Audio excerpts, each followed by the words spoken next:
Many Honorable Dr. L. Hanmantaya ji. Thank you, Honorable Deputy Chairman, sir.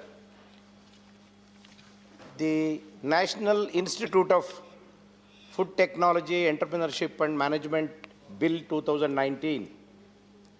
The stated objective of the bill is to confer status of the national importance to two institutes which are working in the country. One is at Haryana, Kundli, and the other one is at Tanjavur, Tamil Nadu. Sir, the above institutes are presently administered by the Ministry of Food Processing Industries under the Societies Registration Act 1960. So, to provide additional autonomy and flexibility, the bill aims to provide functional autonomy to these two institutes to design and develop courses, undertake research and achieve enhanced status in their academic pursuits to emerge as pioneers at the global level. Sir, these new institutes will be the non-profit legal entities, number one. Number two, implement reservation policy as per Central Education Institutions Act 2006. And the bill establishes Board of Governors, Senate for each institution, Central Council to oversee the performance of the institute, and the council headed by the Food Processing Industries Minister. Sir, the Government of India will finance every year, determined by the Government of India, and it will be passed by the Parliament, and the accounts are audited by the CAG. It is a good step which was taken now. Sir, this NIFTAM 2019 bill, India is a major producer of agriculture and food items in the world. Third largest producer of agriculture products, which includes pulses, milk, tea, spices. First is China, second is USA, sir. The food production depends on agroclimatic conditions of any country. India needs developed, skilled, technical manpower for achieving the real targets. So the Government of India targets 3% international food trade as against 1.5% now. So only 10% of the food is processed in India now. Sir, opportunities are great. Demand for processed food in India and abroad is increasing now and the future days also. Sir, the NIFTAM 2019 bill introduced in Rajya Sabha on 13/1/2019 by the then Minister Srimati Harsimrat Kaur Badal and referred to Standing Committee on 22/2019. Sir, the Standing Committee elaborately discussed with stakeholders and lot of new things have been introduced in the bill. So, interaction of the bill, to lower the wastage of food in the country, which is a serious concern. Sir, according to UN's Food and Agriculture Organization study, about 40% of the food is either wasted or lost in the country, which is a very serious concern. Second, it is valued about $14 billion. The waste food in the country is about $14 billion. It is one of the estimates. So, India ranks 94 of 107 countries. Every third child is malnourished in the country, which is also a serious concern. So, one side, we are wasting about 40% food. The other side, the deprived children are in a big number who are malnourished in the country, which is a very serious concern to us. Sir, there is a demand in this industry to create alternative employment. Sir, the study says there is a demand for 1 lakh as against 10,000 skilled people available in the country. See, 1% growth in the food processing industry will generate 5 lakh direct employment and 15 lakh indirect employment. This is the study again. So there is a great demand for skilled professionals for food collection, food processing, cold chain management, etc. So strengthen the domestic supply chain is the concern of the day, which is in high level demand. So food processing industry has got a big challenge and a big scope also. Sir, corporate data analysis says food processing firms are profitable, but the value addition component needs to increase significantly in the country.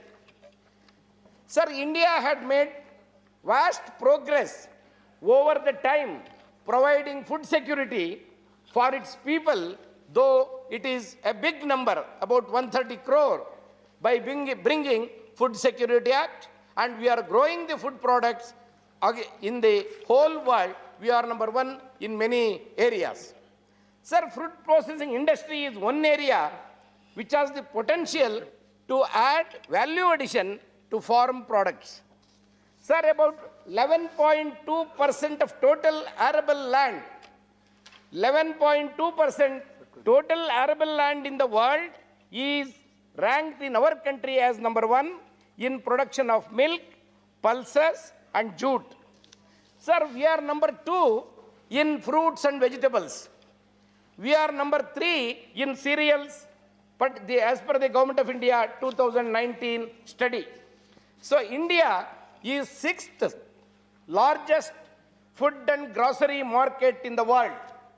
So as per available data of 17-18, we are having a large scope of food processing industry in the country. Sir, as per the 17-18 study, food processing industry accounted for 7.9% as against 9.5% in agriculture if agriculture value is added. So a major employment provider is agriculture, which is 11.4% of the organizational manufacturing employment. Sir, food processing in the world and India comparably is a shocking news also. Sir, there are countries, particularly China, their food processing capacity is 30%. Western countries, it is 60 to 80% food processing is being done. And particularly in USA, 65% of the fruits and vegetables are processed. So overall processing of the agriculture produce in many countries are 70%, 23% in China, 30% in Thailand, 78% in Brazil, 80% in Malaysia, etc. But we in India, we are fruits and vegetables, we are processing only 2.2%, sir. This, I think we have to take note of this. And we are biggest processed milk products, milk and milk products, it is about 35% in the country. And 21% for meat we are processing, and 6% in poultry products. This is the status of Indian food processing system. Sir, food processing in India is in the nascent stage. Less than 10% of the total food in India is processed as per 2016 government study. So we have to take it up very seriously. Food processing in India has lot of scope and we have to take it up. Sir, less than 10% of the processed in India untraded. So in India, we have to gear up by inverting necessary infrastructure, which is very, very important. Requires steady flow of raw materials from the farmers, meeting specific quality standards at stable prices.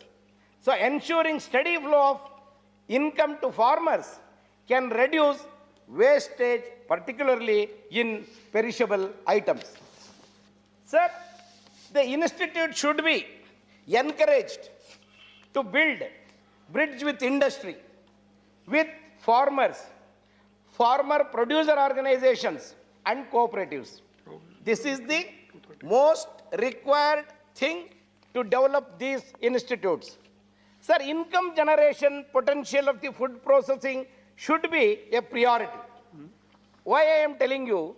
So that the primary producers can retain the larger share of value at the farm gate and village level. So the standing committee, which the bill was referred, has given very valuable suggestion after elaborate discussion with the stakeholders. Sir, they have noted the Institute of Technology Act of 1961 recommends 3 members of parliament to be in the governing council, which is not there. Sir, I also demand the parliament members should be in this governing council. There are a lot of farmers who are working with farm products and agricultural area. They can contribute more to Hanumanthaiah this ji system. आपका समय समाप्त Sir, हो sir, चुका है। I'll come back. I'll come back. 1 minute. In 2 minutes, I'll finish. Yes. Because of this connecting, farmers can contribute a lot, particularly MPs. I demand the government to include at least 2 to 3 MPs into the governing council of this. So the NIFTM of Tanjavur and Kundli are not providing fee waiver. This is one of the recommendations of the standing committee. As per the AICTE Act, fee waiver must be given so that you can encourage a lot of bright people into this. So they can be trained and their employment opportunity will be a big opportunity into that. So that is one of the demand of mine to get very good skilled person. We need to encourage fee waiver into this. And on the other hand, the Tanjavur Institute has recommended for fee waiver long back, but that institute has not implemented it. So I again demand the institute should waive the fee and encourage the rural students to Thank come you. into the system. Thank you. And also, sir, last only 1 second, sir, I will take. And reservation implementation of SC, ST, OBCs should be implemented properly into these institutes, which has been recommended by the standing committee. Thank you. Thank you very much, sir. Thank you. Shri Dr. Ashok Vajpayee ji.